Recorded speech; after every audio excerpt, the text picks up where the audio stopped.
Mesdames et messieurs, bonjour et bienvenue dans cette première édition de la journée.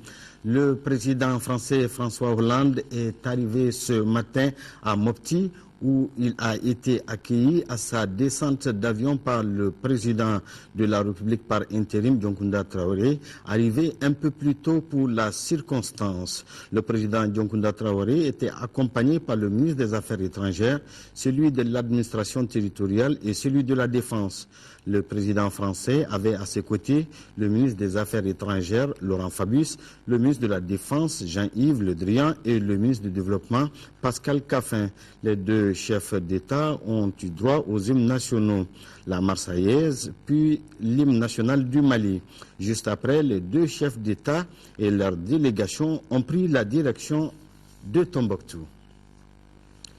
Arrivée donc du chef d'État français François Hollande au Mali, c'était ce matin à l'aéroport de Sévaré-Mopti. Juste après, les deux présidents et la délégation se sont envolés pour Tombouctou où un accueil chaleureux leur a été réservé. Justement, à Tombouctou, la vie reprend de plus belle dans la cité des 333 saints et cela sous une haute surveillance des militaires maliens qui organisent des patrouilles jour et nuit. Des militaires maliens, vous allez les voir dans ce reportage, qui ont découvert des armes et des munitions abandonnées par les terroristes. On fait le point avec Sidiki Dambili. À Tombouctou, les islamistes n'ont pas eu le temps de fuir avec bagages, armes et munitions. Du matériel de combat qu'ils avaient dissimulé dans des boutiques et autres coins de la ville. Un arsenal de guerre retrouvé et exposé ici par nos militaires. Des armes qu'on a reçues avec eux, c'est des munitions. Mais ils pensent qu'eux, ils ont des plus. Mais nous, on a plus que ça. On a plus que ça. Même Bambolo, au Kafari, nous le taillons. Nous, même Bambolo, à Kaboni, à Kadjania, nous le taillons. Mais nous aussi qui engagent plus que ça même.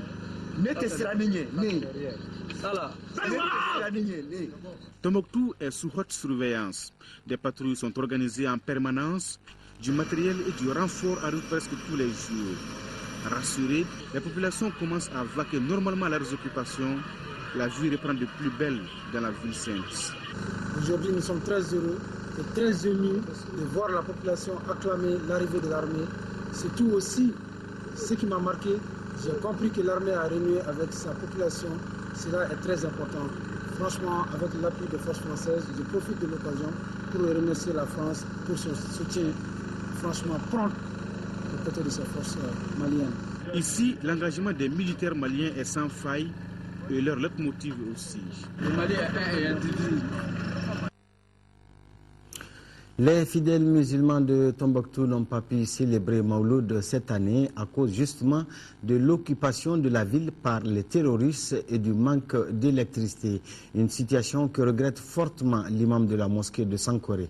Baba Sekou Cissé appelle les bonnes volontés à s'investir pour que cette ville soit dotée rapidement des commodités comme l'eau potable et l'électricité.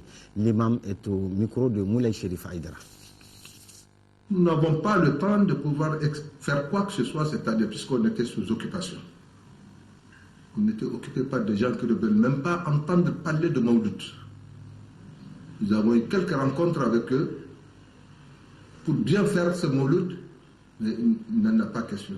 Ils ne voulaient pas. Mais Tombouctou était libéré à un moment, non? Effectivement, la libération de Tombouctou a coïncidé avec la rentrée des troupes.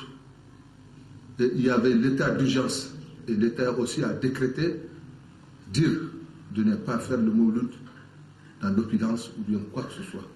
Sinon, ce n'est pas la manière dont Tombouctou fait le Mauloud. Tout le monde le sait, le monde entier le sait. Hein? Qui dit de ne pas faire les louanges du prophète Mohammed, je ne sais pas qu'est-ce qu'il faut faire en plus. Et puis il n'y a pas d'électricité. L'électricité, nous n'avons ça que le matin à partir de 8h à midi. Et nous, nos lectures se basent sur la nuit. Hein, de 23h jusqu'à 4h du matin. Donc vraiment, il n'y avait pas les conditions qui sont là pour faire quoi que ce soit. Il n'y a aucune preuve d'exaction commise par l'armée malienne à la date d'aujourd'hui. Ce sont les propos des responsables de défense des droits de l'homme au Mali, répondant ainsi aux informations données sur certains médias étrangers. La CNDH, l'AMDH et l'UEDH ont rencontré la presse hier à l'initiative de la Commission nationale des droits de l'homme. Toutefois, les responsables de cette organisation saluent l'intervention de la France aux côtés des forces africaines pour la reconquête des régions occupées. Mohamed Diarra. Les organisations nationales de défense des droits de l'homme décident de monter au créneau pour dénoncer ce qu'elles appellent des accusations. Elles se disent sûres que ces exactions ne sont pas fondées. Il s'agit d'informations relatives à d'éventuelles accusations d'exaction dont font état certains médias étrangers et autres organisations internationales de défense des droits de l'homme.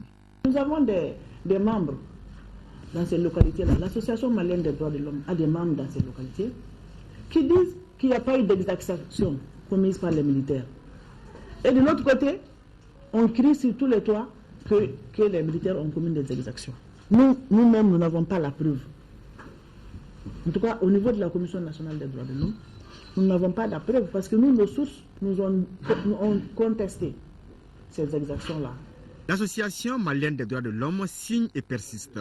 Il n'y a pas eu d'exactions commises par les militaires maliens sur les théâtres d'opération. Date d'aujourd'hui, nous pouvons vous dire sans ambages qu'il n'y a aucune preuve d'exaction contre l'armée malienne.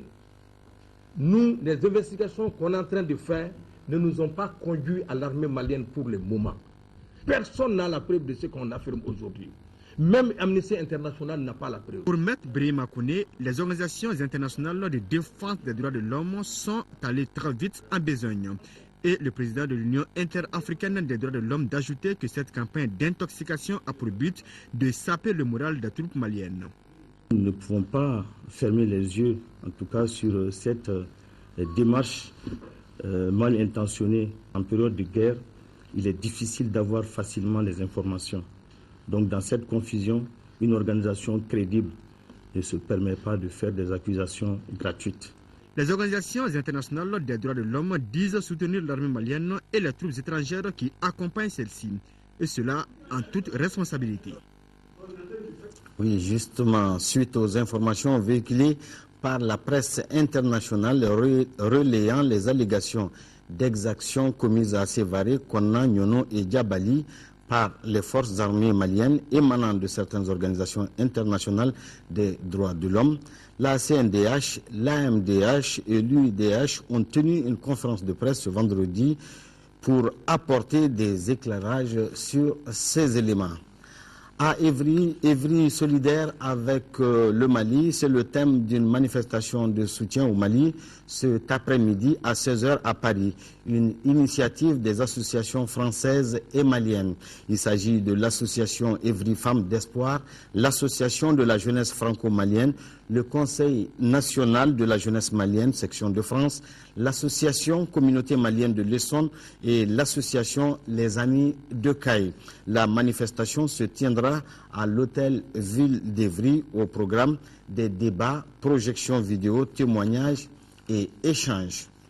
Un important contingent nigérian positionné depuis jeudi matin à Banamba. Ces hommes sont en appui à l'armée malienne dans la lutte contre les terroristes. La troupe a eu la visite d'une importante délégation du Nigeria avec à sa tête l'amiral Ola Saïd Ibrahim, chef d'état-major général des armées du Nigeria. Sédou Traoré. C'est un dispositif de sécurité bien fourni qui veille désormais sur le secteur de Banamba, situé à quelques dizaines de kilomètres de la Mauritanie. En effet, la ville de Banamba vient de recevoir le premier contingent des 650 hommes qui doivent être déployés dans la zone. Dès leur arrivée, la délégation a eu la visite du chef d'état-major général des armées du Nigeria qui est venu constater l'opérationnalisation de la troupe. En visitant le QG de la troupe nigériane installée à l'entrée de Banamba, le chef d'état-major général et son équipe ont pris bonne note des besoins des hommes en attendant l'arrivée du reste des contingents. Les troupes nigériennes sont là. On a connu le problème du Mali, la crise malienne depuis le commencement. C'est pourquoi les États africains ont décidé d'envoyer des troupes pour sauver le Mali. Et c'est pourquoi les troupes nigériennes se sont installées ici pour assurer, pour voir que les terroristes n'avancent pas vers les Bamako. Et soyez assurés qu'ils sont là pour vous protéger. Pour l'ambassadeur du Nigeria, l'engagement de son pays confirme la solidarité de la CEDEAO et de l'Afrique. Le Nigeria est là en tant que frère et ami et en tant que membre de la CEDEAO, et que la CEDEAO a décidé, compte tenu de la crise malienne, qui est surtout la crise africaine. Aujourd'hui, à Banamba, c'est les drapeaux nigérians, français et maliens qui flottent dans la ville, des signes de reconnaissance des populations. L'occupation des régions du Nord a contraint certaines paisibles populations à aller vers d'autres destinations, et cela les mains vides. Avec ce début de libération du territoire, l'espoir renaît dans les esprits des déplacés. Notre équipe de reportage dirigée par Garibou Pérou a tendu son micro à certains déplacés. Les déplacés sont parmi les premières victimes des terroristes qui ont occupé illégalement la partie nord de notre pays. Ils ont fui pour échapper à la barbarie des prétendus religieux. Sans grande activité économique dans les zones d'accueil, ils passent tout leur temps à espérer et à compter les pertes causées par cette occupation. Nous sommes là plus d'1 an sous occupation. Nous avons tout laissé derrière nous. Nous sommes là sans activité du commerce, de l'artisanat, de la pêche, de l'élevage. On a laissé tout ça derrière nous pour venir ici attendre que le Nord soit libéré. L'enseignement n'a pas été épargné. L'administration pratiquement n'a plus d'archives. Je pense que tout est à refaire. Depuis maintenant plus d'une semaine, les forces armées et de sécurité maliennes se sont engagées pour la reconquête des zones occupées. Cette détermination a été saluée et soutenue par la France et par certains pays africains. Elle dessine ainsi les retours prochains des déplacés à leur milieu de provenance. On est prêt à rentrer parce qu'aujourd'hui, la seule aspiration de se déplacer, voir le Mali entre les mains des Maliens. Ce retour qui est possible dès que le nord du pays sera libéré est déjà perçu comme un signe d'espoir, plus que synonyme de la reprise d'une vie normale pour les déplacés. Une fois ensemble, les différentes communautés devraient s'atteler à entretenir nos valeurs sociétales. Cultivons surtout la cohésion sociale, parce qu'on est obligé, on n'est pas en guerre d'ethnie ou en guerre de communauté, non. On est en guerre avec des djihadistes. Je pense qu'avec l'effort, avec la retrouvaille de notre territoire, je pense que si la cohésion est là, je pense que ça serait quelque chose de très facile pour reconstruire. Comment surmonter les brutalités antérieures? Comment réapprendre à vivre ensemble? Tels sont les enjeux collectifs évoqués d'ores et déjà par beaucoup de Maliens. En Côte d'Ivoire, les partisans de Charles Blé Goudé réclament sa libération dans une déclaration adressée au président de la République, Abdraman Ouattara. Selon toujours les membres du parti de Laurent Gbagbo, la réconciliation nationale passe forcément par une loi d'amnistie générale. Face au ministre ivoirien de l'Intérieur, 13 dirigeants du mouvement pro-Gbagbo des jeunes patriotes. D'emblée, Joël Poté, le président par intérim, réclame un geste fort d'Alassane Ouattara, une preuve de sa volonté de mener à bien la réconciliation nationale. La Côte d'Ivoire a besoin plus d'un père que d'un président de la République en ce moment difficile. Nous vous prions d'intercéder auprès du président de la République pour qu'il puisse libérer son fils, Charles Blé Goudé, et qu'il use de tous ses pouvoirs pour prendre une loi d'amnistie générale pour libérer véritablement tous les prisonniers.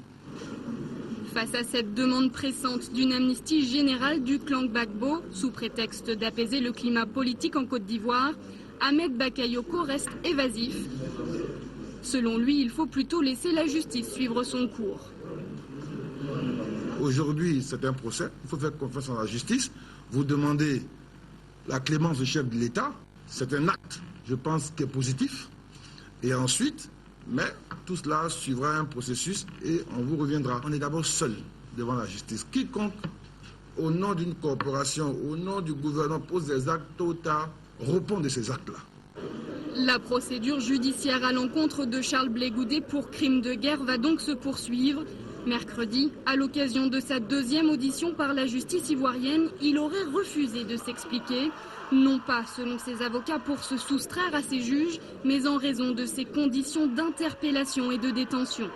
L'ancien proche de Laurent Gbagbo a été arrêté le 21 janvier au Ghana et aussitôt extradé vers Abidjan. Aujourd'hui, ni ses avocats ni ses partisans ne savent où il est détenu. Oui, c'était là donc l'appel des jeunes patriotes lancé au président Alassane Ouattara.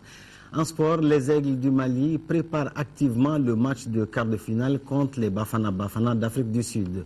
Ils ont récupéré après la phase de poule et le groupe se porte bien. Le sélectionneur du Mali, Patrice Carteron, a dit vendredi que ses joueurs souhaitaient participer à ce qui se passe de positif dans notre pays. Les Aigles promettent d'offrir une belle prestation aujourd'hui contre l'Afrique du Sud en quart de finale de cette CAN 2013. Khalifa Namantraoui.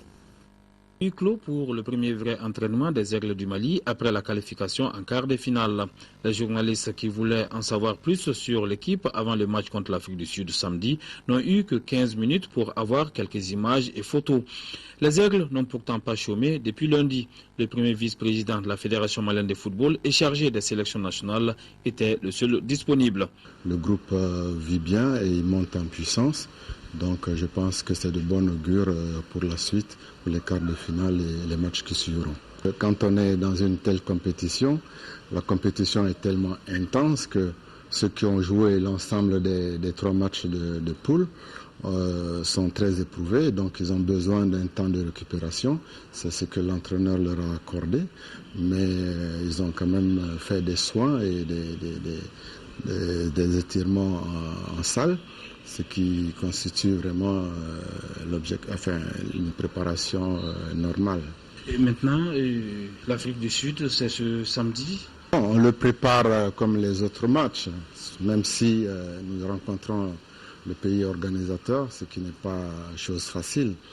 Mais c'est un match que l'on prépare sereinement.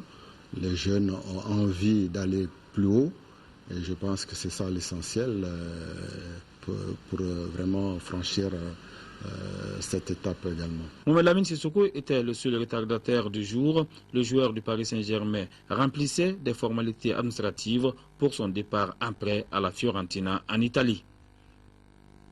L'information du jour, la présence du président français François Hollande ici au Mali.